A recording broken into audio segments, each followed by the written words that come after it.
ಹಿಕ್ಕಿದ ಬೇಳೆ ಅವರೆಕಾಳು ಸಾರು ಮಾಡೋದಕ್ಕೆ ಫಸ್ಟು ಈರುಳ್ಳಿ, ಟೊಮೆಟೊ, ಸಣ್ಣದಾಗಿ ಹೆಚ್ಚಿರುವಂಥ ಹಸಿಮೆಣ್ಸಿಕಾಯಿನ ಚೆನ್ನಾಗಿ ಎಣ್ಣೆಲಿ ಫ್ರೈ ಮಾಡ್ಕೊಳ್ಳಿ. ಇದು ಫ್ರೈ ಆಗುವಾಗ ಒಂದು ಕ್ಯಾಪ್ಸಿಕಮ್ ಕಟ್ ಮಾಡಿ ಹಾಕ್ಕೊಳ್ಳಿ ಸಣ್ಣದಾಗಿ. ಕ್ಯಾಪ್ಸಿಕಮ್ ಫ್ಲೇವರ್ ಚೆನ್ನಾಗಿರುತ್ತೆ. ಇದಾದಮೇಲೆ ಮೆಂತ್ಯ ಸೊಪ್ಪು ಒಂದು ಹಿಡಿಯಷ್ಟು ಅದನ್ನು ಕಟ್ ಮಾಡಿ ಹಾಕಿ, ಅದಾದಮೇಲೆ ಇದ್ಕಿದ ಬೇಳೆ ಕಾಳು ಏನಿರುತ್ತೆ ಅದನ್ನು ಚೆನ್ನಾಗಿ ಇದ್ದಕ್ಸಿ ತೊಳೆದು ಅದನ್ನು ನಾನು ಅರ್ಧ ಕೆ ಜಿಯಷ್ಟು ಇದ್ಕಿದ ಬೇಳೆ ಅವರೆಕಾಳನ್ನ ಹಾಕಿದ್ದೀನಿ. ಇದನ್ನು ಚೆನ್ನಾಗಿ ಫ್ರೈ ಮಾಡಿಕೊಂಡು ಎಣ್ಣೆಯಲ್ಲಿ ಈ ಇದ್ಕಿದ ಬೇಳೆ ಅವರೆಕಾಳು ಸಾರು ಮಾಡೋಕ್ಕೆ ಬರದೇವ್ರು ಈ ಸಿಂಪಲ್ ರೆಸಿಪಿ ಒಂದ್ಸರಿ ಟ್ರೈ ಮಾಡಿ, ತುಂಬ ರುಚಿ ಇರುತ್ತೆ. ಸಿಂಪಲಾಗಿ ಮಾಡ್ಕೊಬೋದು, ಜಾಸ್ತಿ ಮಸಾಲೆ ಏನು ಆ್ಯಡ್ ಆಗೋದಿಲ್ಲ ಇದರಲ್ಲಿ.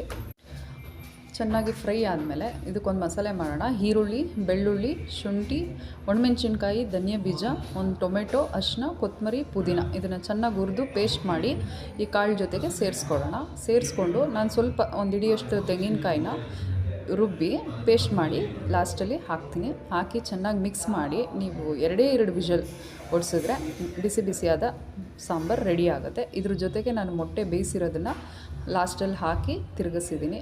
ಈಗ ತುಂಬ ರುಚಿಯಾದ ಇದ್ಕಿದ ಬೇಳೆ ಅವರೆಕಾಳು ಸಾರು